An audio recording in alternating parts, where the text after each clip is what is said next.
Hey everybody, this is Nathan Simmons, and I will be reviewing the accounts portion of Agent Assist on this video, and so that can be located on the Accounts tab, obviously, on the mobile version at least. And this is kind of what it looks like whenever you go to it. It's going to show you a map of every account. This is once you acquire a client, and you can pretty much manage your block of business from the app and as well as the desktop version. But I want to walk through just a couple of things so you understand what some of these things are and how to use them. So you can obviously use the search bar to search for a certain account if you're needing to look up something, maybe a point of contact or look up a phone number. You can actually call them directly. There is no need for you to, save their number in your phone anymore, unless you just want to in case they call you, so you know it's them. But a couple of things here. If you notice, I've kind of got a little bit of everything on the screen here, but there's some people that are marked with an A and then a letter I, and then there's even some that have a red exclamation point. And the ones with a red exclamation point are ones that are letting you know that there's some action that needs to be taken on those, whether maybe there's a reminder that you need to call them and do a checkup call with them, or they've got a bill that's past due. So it's a neat little, just quick reminder that you can kind of be in the know if an account is past due, and a quick visual snapshot to be able to see what's going on. The I is indicative of an account being inactive, and obviously the A is letting you know that that account is active and everything's good with that at that account. So when you're looking at all these groups, there's a different way that you can actually, if you're looking for something specific, you go to the funnel button right next to the search bar. Right now, I've got it set to my current location, and if I scroll down to the bottom, I've got everything showing it in order from nearest to farthest from me. So let's say you're out and about on appointments, you can actually view accounts that are near you in case you want to stop in, check in, see how they're doing, just as a quick way to remind yourself to do so, maybe even in person rather than just doing it on a phone call. But I could sort my accounts by active or inactive. Maybe if I want to see every one of my accounts that happen to be inactive, so I can make sure that I get them called and scheduled for open enrollments to make sure that they do stay active. So I can also show all my accounts that maybe have an overdue activity that, hey, I need to complete something. I've got something scheduled, or I need to check up on some of these accounts.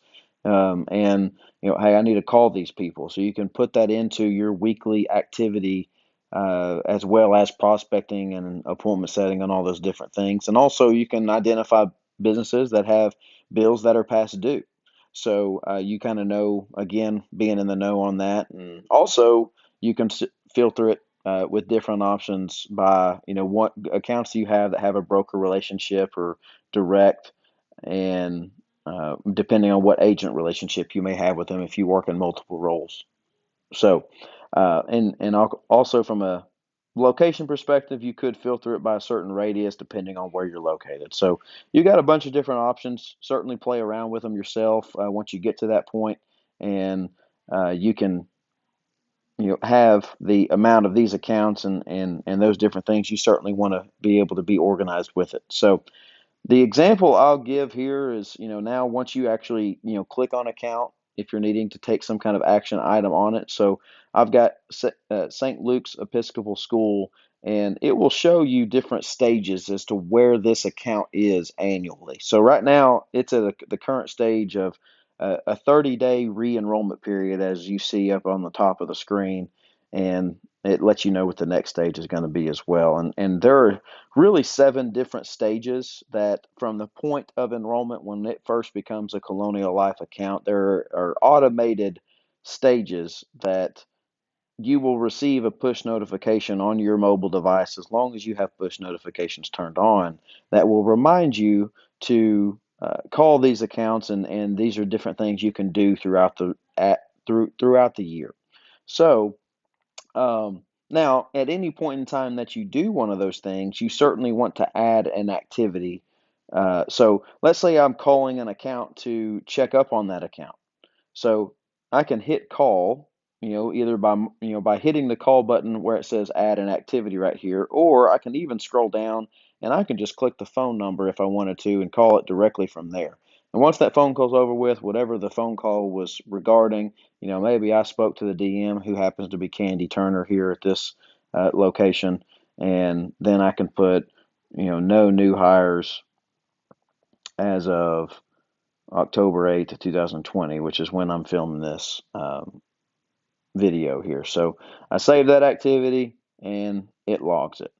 So you certainly want to do that just so when you've maybe last spoken to them and when you last called them, and all you really have to do is to see all those things is when you click view activity history right there in the middle of the screen, it's going to show you all the activity that you've done on this current account. And it's showing that I actually made 2 phone calls because I did a example video earlier today and use this same account. So, but you get the picture. So, if maybe you have a meeting or you're going to go drop by and see them, you can do those different things and add an activity if your calendar should you need to. But the stages that I was referring to, as far as whenever it becomes a Colonial account, if you were to click on share the story here, if you notice up at the top, there are 7 stages. And like I mentioned, this current account is actually in the 6th of the 7th stage. And I'm going to hit previous just to go back to the beginning so you can see some of these things. And there are actually some pre-filled communication that, if should you want to, you could actually copy and paste some of this message here.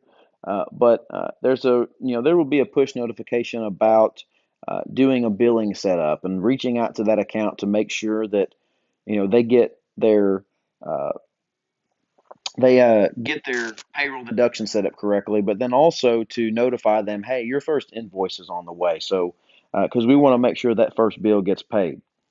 And then the next stage is a post-enrollment review where, we'll reach out to the client and, just make sure that everything was satisfactory on the enrollment that we conducted with this group. And that would be a great time to also ask for referrals as well. Uh, the next stage, throughout the year would be our mid-year check-in, to where, again, there's a template for you to use, maybe in an email, and you're reaching out to the plan admin, maybe if you want to do it by email rather than making a phone call. But this could be a time that you just do your mid-year check-in.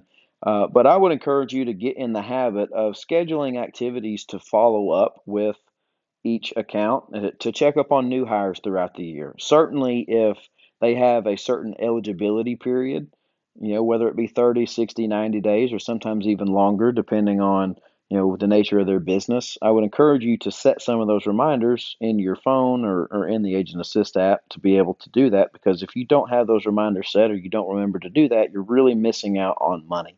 Okay, so you've got opportunities to make additional income throughout the year, even once they become a client. And then stage 4, the 90-day re-enrollment. This is when we're going to start kind of just prepping, really pre-open enrollment communication. So about 90 days out, we can call in, check in on them. Especially, the bigger a group is, the more coordination that those groups typically require. So you definitely want to be on top of those things. And then stage 5 would be 60-day re-enrollment to where we can reach out to that or have a plan there, and then 30 days out of their re-enrollment, and then finally stage 7 is whenever that re-enrollment is nearing completion. We've got communication, and there will be a push notification there for you as well. So really, again, 7 different things that just make it a lot simpler for as a opener to you know manage your block of business without having to, keep a long list and checklist of things and make sure I've called these people. This really helps you do those things without having to worry about it. Just, when you get a push notification, to make sure to take care of those things. And even further down, you can check other information about the business depending on, in-force, premium, and just the opportunity we have for open enrollment and different things like that. So certainly a very good tool for you to be very familiar with, and um, makes it a lot easier to run your business. So I would encourage you to check that out, and definitely use this if you want to be successful in that area and making open enrollments and new and being able to enroll new hires a lot more efficiently.